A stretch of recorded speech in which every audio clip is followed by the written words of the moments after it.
Hi there, welcome back to Simon Says. I'm Simon, and today we're going to be doing some outdoor Phillips Hue lighting. Now my brother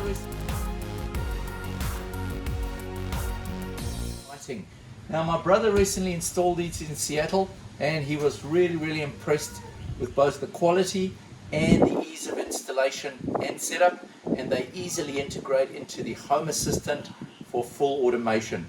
But the Phillips Hue hub does also offer you some integration on the hub itself. So what we've got here today is the Phillips Hue outdoor pedestal. So we've got 3 of those. We've got the power supply, so that's going to offer you power. That can power up to 5 of the Phillips Hue outdoor lights.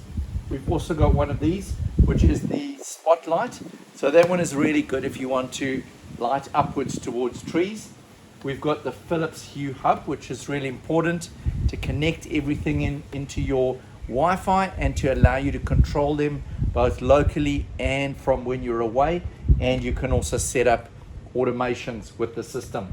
The other thing we've got is an extra extension which will allow us to get out to the front.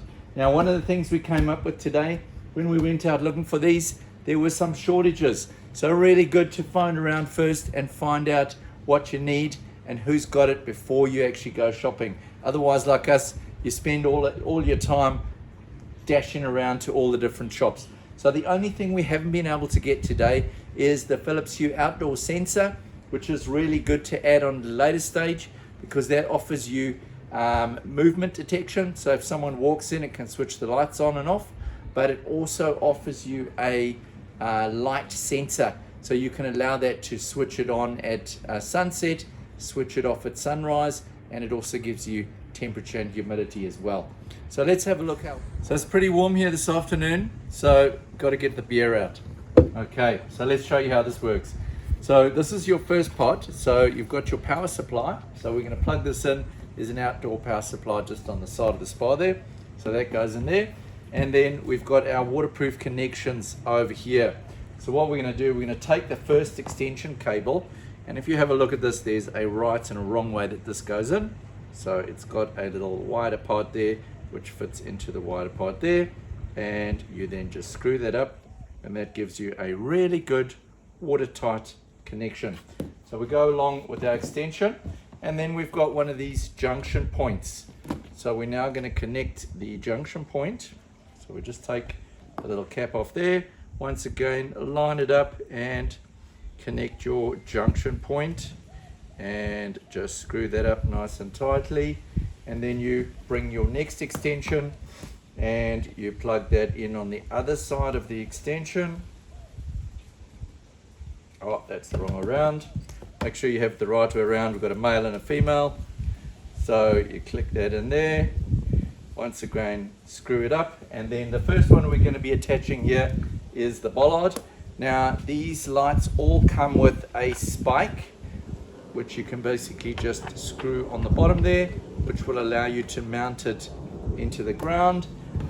The spotlight also has a mounting that you could use to put it against a piece of timber. Okay, but in this case we're going to select the, where is it gone? Oh, we'll find it somewhere, but we're going to use one of these spikes again. So as you can see, the bollard is a good size, really nice looking casing, nice and designed with a really waterproof system and a nice big size as well. Having a look at the spotlight here, as you can see, also neat design, and you can actually adjust this so you can adjust the angle of your spotlight. So the spotlight now is going to come along here, and we're going to connect that up over here using the junction, just like that. Tighten it up again, and then we're going to run this along to our next light. So we take our next junction piece, and each of these lights comes with a junction and with a 2.5 meter extension cable.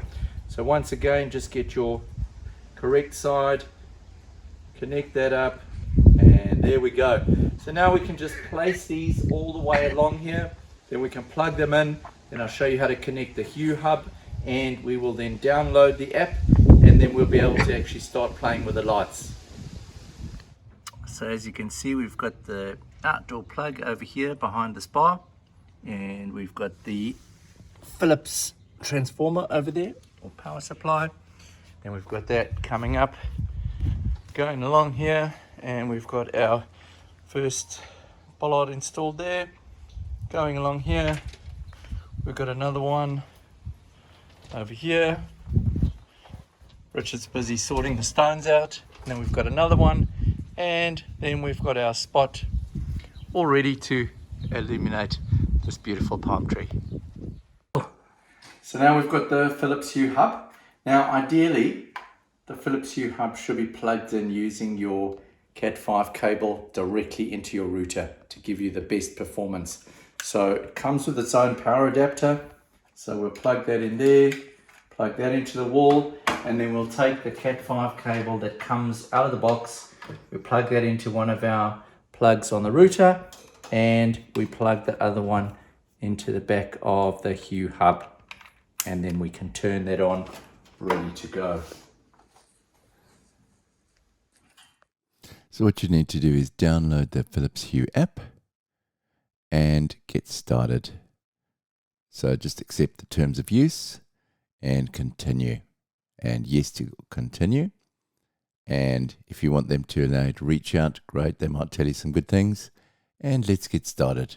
So what kind of system? So we're going to use a Philips Hue bridge, and we're going to connect the bridge. So what we need to do is press the button on the bridge, and it will find it on our app.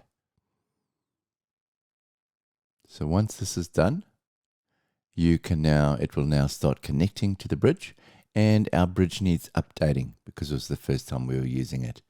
I'm going to allow it to share the analytics, and we're going to now start adding lights. So it will search for lights, and it will find your lights one by one. So what you do is just make sure it's found the correct type of light, and then you add it in. Once you've got all the lights, you click on each light because you want to add it to a room. And a trick here is hold it down and then pull it into your room. As you can see there, I've pulled into the backyard. And that will now save all of your lamps to that group. Now you're ready to go. So now we've got them all stored as the backyard, so we can turn them on and off. And next what we can do is we can go and start selecting from all the awesome range of different scenes that are offered by the Philips Hue system. And these are really cool. They'll switch each light onto a slightly different color. Next, we're going to have a look at the automations. We're going to create a simple automation to turn them on and off. So we're going to set up this automation at a specific time, and we're going to use the sunset as our time. So we want to turn our lights on at sunset. Okay, so it needs to use our location to know when the sunset time is on the specific location. So it will set it up, and there we go. It's found our location, and we now want to say that we want to turn the lights on at sunset, which will create our first automation. Really simple. And then we want to select every day of the week because we want them to come on every night. Next thing we're going to do is at sunrise, we're going to turn the lights on. So that's going to be our next automation. And effectively, this will now switch our lights on at night and switch them off in the morning. And we will just give the name for the automation, lights. And there we go, sunrise. Simple as that, based on the sun. So now you've created your first automation. Now it's time for us to have a bit of a barbecue and enjoy the beautiful lights that we have installed here at Richard's home.